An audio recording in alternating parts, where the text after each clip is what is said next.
Mr. President, sometimes when I hear floor speeches down here, I think of my wife, who I love dearly. I'll be married to her 39 years in June. But Mr. President, for about the first 5 or 10 years of our relationship, I'd do something stupid, and she rightfully got mad. And then I felt like I had to hear every other stupid thing I'd done since I met her 5 or 10 years before. There were a lot of very valid points made here today. Very few of them have anything to do with what's ahead of us this weekend. To try and explain where we are here is that Senator Collins has done an extraordinary job with her hand on the rudder of getting 5 appropriations bills that are ready to go to the President's desk. We have an agreement that was between the President and the Democrats before us.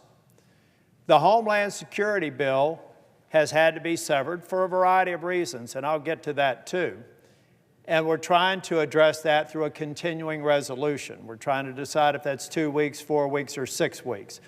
That continuing resolution, incidentally, because of the way we fund the government here, would actually provide more money during the CR than we have in the underlying appropriation that we hope to pass someday.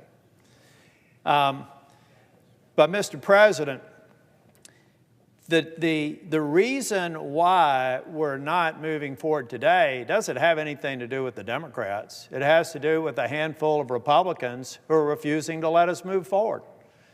And the fact of the matter is, the reason why we had one of the longest, we set a record, the longest shutdown in U.S. history is because some of my colleagues decided to hold up for about 35 or 37 days.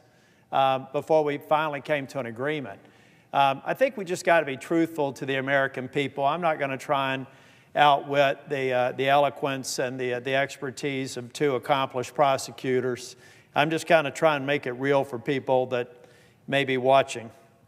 We're going to shut down the government because some Republicans refuse to take the win, refuse to take a negotiated agreement that the President agrees with.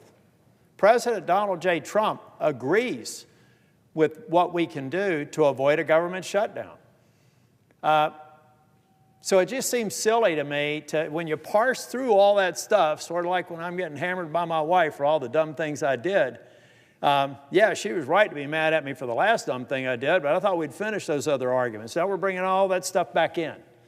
And I love you, Susan.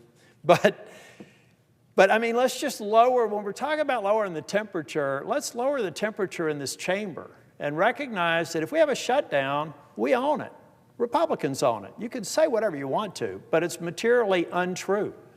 We have 5 appropriations bills that could fund the majority of the government and not put it into shutdown just by lifting these holds and living to fight for the issues that I agree with when we finally get on the Homeland Security bill. I agree with some of the things my Democrat colleagues want. I've got other things that I'd like to see in the bill. But I don't know why I would hold this up when that real debate is on that bill. Now, to Senator Graham, my neighbor to the south from South Carolina. I'm from North Carolina. I get his frustration with the Jack Smith investigation. It was horrible. He should, I don't know the legal processes, but he should probably be held accountable for prosecutorial misconduct. There are various ways that you can go after Jack Smith if that's really what you're wanting to do. If they did these sorts of surveillance or phone tapping, whatever they did, go after them. Whether or not we should have a $500,000 award for a member who got targeted, I don't want that because that's actually your money. I would like maybe a dollar award to send a message, but come on, guys. And Senator Graham mentioned a $10 billion lawsuit from the President. Really? Where's that money come from? The money fairies or your pocket? If the President's been damaged, of course, he should probably, like any other citizen, receive it. But my goodness, a $10 billion lawsuit seems silly. Now let's talk about Minnesota. I think it was Benjamin Franklin, and he was actually updating something that was attributed to someone maybe 100 years before. But I believe that Benjamin Franklin said something along the lines of better 100 guilty men go free than one innocent be convicted. Now let's talk about Minnesota. Do we really, and look, I get that Mr. Pretty, who was shot, he was obviously agitating. I saw the video of him kicking a tail light out of a truck a week before. Well, why didn't ICE just go ahead and arrest them then and de-escalate then?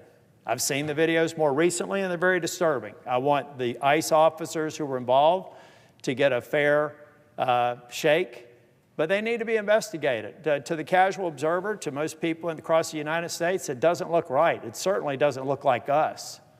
But there are so many examples of where we want to turn up the pressure when the American people want us to tone it down. Sanctuary states and sanctuary counties are dangerous. In fact, I took every sanctuary city and sanctuary county in my state to task. And I've held them accountable. In fact, I've got a bill I'd like my colleagues to get on. It's called Justice for Sanctuary Cities. It's not something new. I did a couple of Congresses ago. Simply says if a governmental entity has a sanctuary policy, they don't cooperate with federal law enforcement, they release someone who does harm to somebody else, they should have a private right of action and sue that city or town, right? Shouldn't be a problem because the city or town or the state said these are just innocent people.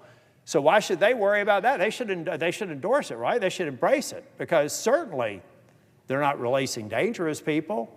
And the private right of action would only occur if they did.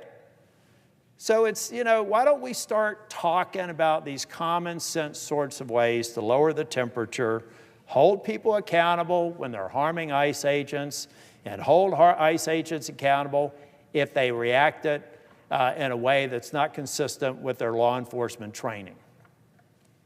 If we do that, I think that the American people will appreciate it. But back on the underlying reason why I'm here today, I think it's wrong for us to shut down the government to make a point. If all you're asking for is a vote, and people need to understand that the Democrats, they have held their members back from offering amendments. We would be able, if we got on this bill, we may have to defend some amendments, but we would be able to move on because that was a part of the agreement. So it's Republicans now, a handful, the vast majority of us are ready to go. Republicans now are wanting to get a vote just to make a point. They've already said, I just want to vote. I know it will probably fail. Well, why don't you reserve that for the vote that we're going to have when we're on the bill that is driving your need for most of those amendments outside of the Jack Smith amendment? I mean, come on, guys, this is not that hard. I can figure it out, and I'm not the smartest person in this chamber. And I think the American people can figure it out if we explain it that way. But at the end of the day, if the government shuts down, I've said repeatedly, the only way you can recognize or fix a problem is you recognize you have one. And if we shut the government down today, we created the problem and we need to fix it. Senator Thune, the majority leader, has done an extraordinary job. Senator Thune wants this vote on the floor. Senator Thune wants to avoid a shutdown. President Trump wants to avoid a shutdown. But Senator Graham's right. One senator has a lot of power. And if you use it judiciously, you can be productive and make a difference. But if you use it in the heat of the moment, you can make a point that not a damn person's going to remember a month later. Thank you, Mr. President.